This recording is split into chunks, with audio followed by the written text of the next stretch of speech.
ये दानव लोकी का सबसे दुष्ट नाजायज बच्चा है। ये रहस्यमय काले जंगल की कहानियों में छुपा है और जो भी गलती से इस जंगल में प्रवेश करता है वो सभी उस राक्षस की बलि बन जाते हैं। शुरुआत से अंत तक कोई जीवित नहीं रहता। ये धिक्कार और शक्तिशाली दबाव दम घोट देने वाला है। यदि एक बार उन्हें राक्षस पकड़ ले तो जंगल में असहनीय कराहें गूंजने लगती हैं। जैसे ही आदमी मर जाता है, दानव उसी काले जंगल में छिपा रहता है, नए शिकार का इंतजार करता है। 4 यात्रियों को आने वाले खतरे का पता नहीं। उस रहस्यमय काले जंगल के बीच से गुजरते हुए अगले ही क्षण भयानक दृश्य दिखाई देता है। एक पेड़ की शाखा पर एक 4 टांग वाला जानवर लटका हुआ था, जिसकी आंतें भी बिखरी पड़ी थीं। शुरू में उन्हें लगा कि यह शिकारी का काम होगा, इसलिए उन्होंने ध्यान नहीं दिया और आगे बढ़ते रहे। लेकिन जब रात हुई तो आसमान में मूसलाधार बारिश शुरू हो गई, जिससे वे दिशा भूल गए। वे सोच रहे थे कि पहले एक रात के लिए तंबू लगाकर वहीं रुक जाएं। लेकिन अचानक उन्होंने पेड़ पर अजीब निशान देखे और पीछे कुछ चलने वाली चीज छिपी हुई थी। बारिश से बचने के लिए सोचने का समय नहीं था। वे तुरंत अंदर चले गए और पाया कि लटकन और पेड़ पर देखा गया निशान एक जैसा है और दूसरी मंजिल पर पूजा स्थल जैसा लग रहा था, जिसमें एक पुतला ऊंचाई पर हिरण के सींग उठा रहा था, लेकिन यह कुछ बंधी हुई सुई धागा जैसा लग रहा था। नीचे कुछ लोग इस बारे में बात कर रहे थे। उन्हें लगा कि यह विधर्मी का कोई प्रकार का अनुष्ठान है, जैसे कि कुछ चीज की पूजा हो रही हो, लेकिन ठीक से नहीं कह सकते। एक दिन की थकान के बाद कुछ लोग सोने चले गए, लेकिन 2 मिनट भी नहीं हुए थे कि ल्यूक ने एक अजीब गंध वाले पुरुष को दरवाजा खोलते हुए देखा और अंदर एक सुविधा स्टोर था। शुरू में उसे लगा कि वह सपना देख रहा है, लेकिन अचानक उसने राक्षस की आवाज सुनी, जिससे ल्यूक के हाथ में कंपन हुआ और खून शराब की बोतल में समा गया। उसने ऊपर देखा तो देखा कि शेल्फ्स अदृश्य हो गए थे। ल्यूक सपने से जाग गया, लेकिन उसे हमेशा कुछ अजीब सा लगा। अपने कपड़े खून से सन गए, व्यवस्थित तरीके से फटे हुए, और सीने पर अचानक से 3 खरोंचें आ गई। अभी प्रतिक्रिया भी नहीं कर पाया था कि पीछे से साथी की चीख सुनाई दी। वह तेजी से लौटा। बॉस, मुझे कुछ भयानक चीज दिखी। डर के मारे पेशाब निकल गई। यहाँ तक कि मोटा आदमी भी डर के मारे होश खो बैठा, लेकिन केवल चौथे भाई की छवि नहीं दिखी। वह धीरे धीरे दूसरी मंजिल की ओर बढ़ा और देखा कि आदमी नग्न होकर जमीन पर घुटने टेककर घास के पुतले की पूजा कर रहा है। तुम्हें देता हूँ। हाँ, कोई बात नहीं। इस आदमी की अब चेतना वापस आ गई, लेकिन वह पहले हुई घटना को भूल गया है। यहाँ की हर चीज सच में बहुत अस्थिर है। वे थोड़ा सा सामान समेटते हैं और जंगल छोड़ने की तैयारी करते हैं। बाहर जाकर देखते हैं कि पेड़ एक जगह इकट्ठे हो गए हैं। ऊपर की ओर के कांटे रास्ता बंद कर रहे हैं।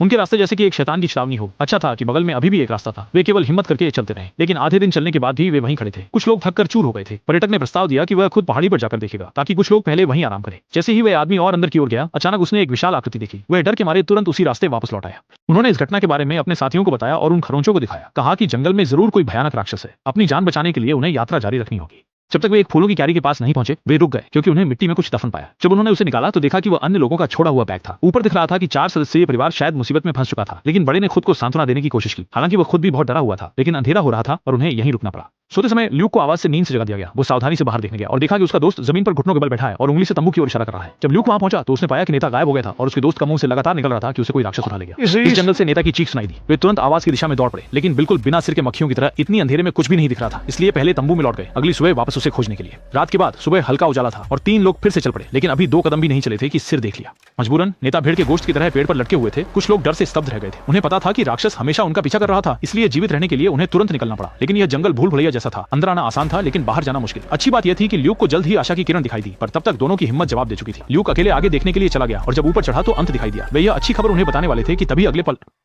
तुम क्या कर रहे हो? क्या? अच्छा।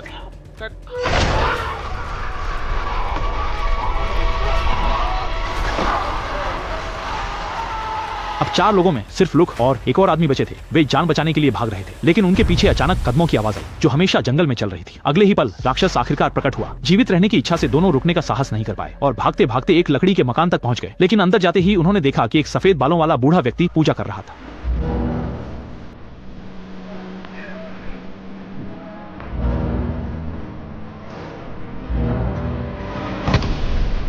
जब वे फिर से जागे, दोनों को पहले ही बंदी बना लिया गया था और छत से लगातार राक्षस की आवाजें आ रही थी। स्थिति का पता किए बिना एक समूह अंदर घुस आया और देखा कि एक बूढ़ी औरत ने ल्यूक की शर्ट उठाकर देखा और खरोंचें देखने के बाद वापस घूमकर अपने साथी को ले गई। थोड़ी देर में छत से उसकी दर्द भरी चीख सुनाई दी और जब उसे फिर से अंदर लाया गया तो वह खून से लथपथ थी। तो जाओ।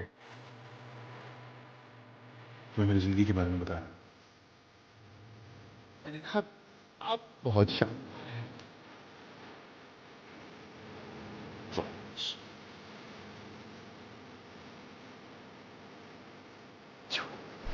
उसके साथी ने ऊपर वाले मंजिल पर एक भयानक जीव देखा। उसने जीवित रहने की आशा छोड़ दी और लुक से जल्दी भागने के लिए कहा, यह सुनिश्चित करने के लिए कि इसे आग से जला दें। रात में जब पूजा समारोह शुरू हुआ तो मोटे आदमी को एक समूह द्वारा बाहर खींचा गया। उन्होंने उसे लकड़ी की छड़ी पर बांध दिया, मानो किसी का इंतजार कर रहे हो। जब तक रात हो गई, एक समूह बस वहीं खड़ा रहा।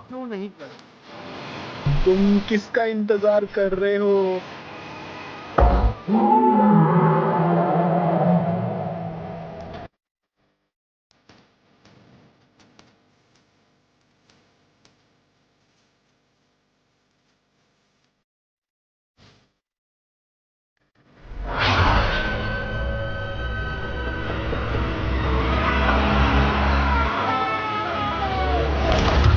एक आदमी के चेहरे और हिरण के शरीर वाला राक्षस प्रकट होता है, जो वास्तव में भूतनाथ लोकी का नाजायज बेटा है, और मोटा व्यक्ति भी उसका बलि का बकरा बनने वाला है। उसे पेड़ की शाखा पर लटका दिया गया। थोड़ी ही देर में एक अनुयायी कमरे में प्रवेश करता है। ल्यूक उससे पूछता है कि वह ऐसा क्यों कर रहा है, लेकिन महिला कहती है कि वह मोटा व्यक्ति एक बलि थी, जिसे गांव वालों की अमरता के बदले में दिया गया, ताकि उन्हें अज्ञात मृत्यु का सामना न करना पड़े। और रात को लोक के अनुष्ठान का समय हो गया, क्योंकि उसके दिल में गहरा दर्द था, इसलिए उसे राक्षस ने चुना। जब स्त्री चल दी, तब विश्वासघातिनी ने बिना देरी के अपने बंधन खोल दिए, फिर दूसरे माले पर पहुंच गई और सीढ़ी पर पड़ी मशाल उठा ली। जब लाइट चालू हुई तो एक भयानक दृश्य देखा। अनगिनत घास के पुतले सामने आ गए। वे सभी राक्षस के बलि थे। लुक ने बिना कुछ बोले आग लगा दी और तुरंत लकड़ी के घर में आग लग गई। जब गांव वालों ने देखा तो सब बहुत डर गए, क्योंकि बलि गायब होने के कारण राक्षस भी गायब हो गए। वे तुरंत जमीन पर घुटने टेक दी और प्राणी से माफी मांगने लगे, लेकिन परिणाम स्पष्ट था। दरवाजे के बाहर से व्यथित चीखें सुनकर ल्यूक बाहर चला गया। देखा कि गांव वाले पहले ही मारे गए थे और प्राणी दरवाजे पर खड़ा था। ल्यूक ने खिड़की से कूदकर भागने की कोशिश की। वह लंगड़ाते हुए जंगल की ओर बढ़ा, लेकिन वहां उसने एक भयानक दृश्य देखा।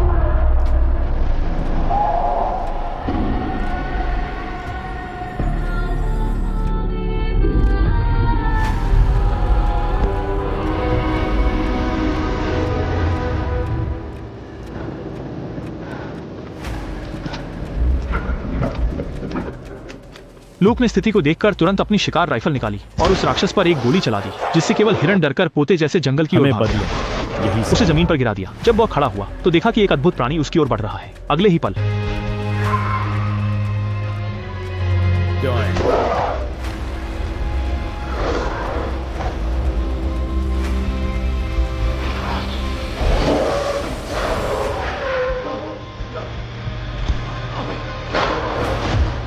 ल्यूक ने उठने की कोशिश की, लेकिन उसे एक राक्षस ने पैर से दबा दिया। उसने देखा कि कुल्हाड़ी पास ही थी, इसलिए उसने मौका देखकर कुल्हाड़ी उठाई और राक्षस पर वार किया, लेकिन उसे कोई नुकसान नहीं हुआ, बल्कि राक्षस और भी गुस्सा हो गया।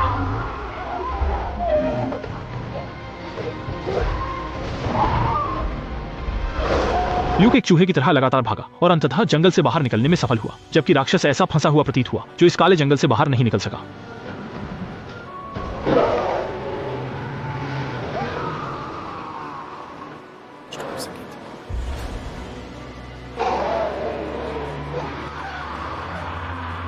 बस इसी तरह सुबह हो गई। मूल रूप से 4 लोगों का यात्री समूह था। अब केवल ल्यूक ही जिंदा बचा है और राक्षस अभी भी यहाँ नए बलिदान की प्रतीक्षा कर रहा है।